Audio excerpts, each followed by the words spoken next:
So Nintendo actually did it. They showed off the Switch 2. It's funny because I was literally having a conversation with friends last night about the excitement for the next console generation there. And there we go. This random Thursday morning, Nintendo dropped it. They said, here, shut up guys, stop leaking it. This is our thing.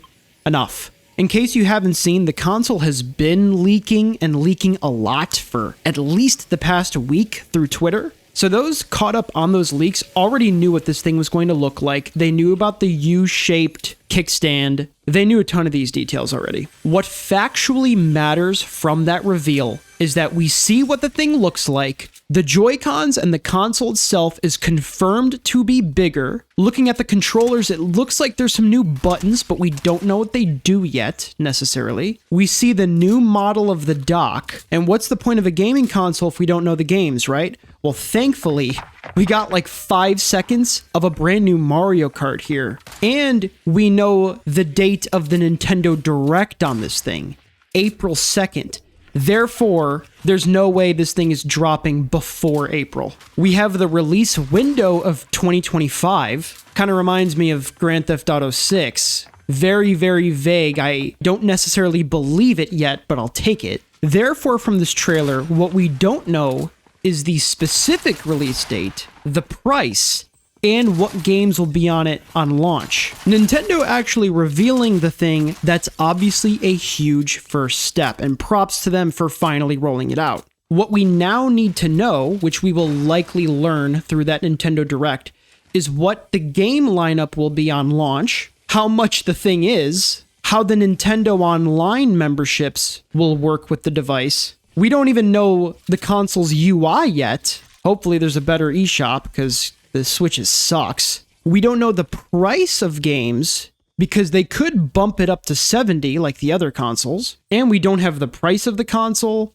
We don't know about any other colors that exist. Will the Switch 2 work with Switch 1 docks? Will Joy-Cons be able to connect to this thing? There's seriously a stupid amount of stuff we don't know. But this is a great start with them confirming that the thing exists in the first place. I personally cannot wait to see more of that Mario Kart. We have been living on Mario Kart 8 for the past like 12 years. I want a new experience. And more importantly, like my brother's 11. He's going to be growing up the rest of his childhood with that Mario Kart game. That's going to be an experience. As you can imagine, I'm really excited for this thing to come out. I remember the hype when the Switch came out 8 years ago. My ass was calling GameStop literally every day until they had it. They had it in some wacky bundle and I said, screw it, I'll take it. I had so much fun with the thing. My brother and I have had a blast the past few years and I can't wait to enjoy the next generation of Switch with him as well. I'm dying to see what the next mainline Mario game is as well. And I also want to see what they're doing Zelda related. I'm crossing my fingers for a Wind Waker Twilight Princess HD bundle.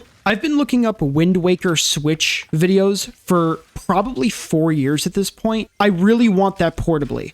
And that's stupid that I can go to the Steamdeck and hypothetically play it there, and I can't play it on the Switch. But yeah, I'm obviously glad Nintendo finally rolled this out, because the Switch sold stupidly well, but it's honestly very weak right now. In its demographic, it's not even the best handheld system, debatably. I think the Steam Deck is. It's bigger, beefier, better. It's essentially a computer in your hands. You could play everything Steam related, plus all the console games that have come to PC. Plus, you can get wacky with emulators and just play Nintendo stuff on there too. The biggest negatives against the Steam Deck is that it's more expensive than the Switch, and it cannot connect to a TV like how a Nintendo Switch does. But if money wasn't an issue, it's kind of the best in that demographic. But regardless, this Switch 2 dropping could put Nintendo back on top here. And there's going to be so many great memories connected with this thing. I can't wait. One of the best sleepovers I ever had was when Smash Bros. Ultimate dropped.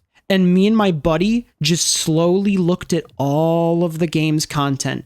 We were going through all the characters. We couldn't believe that everyone was here. We were looking through all the music of all the different stages. And we were just baffled because our entire childhood was in one place. We already know that the console is going to have some amazing games. The backwards compatibility also really helps. And yeah, at this point, we sit back, relax, and wait until April 2nd. So with that, thank you for watching, be well, and I'll see you in the next one.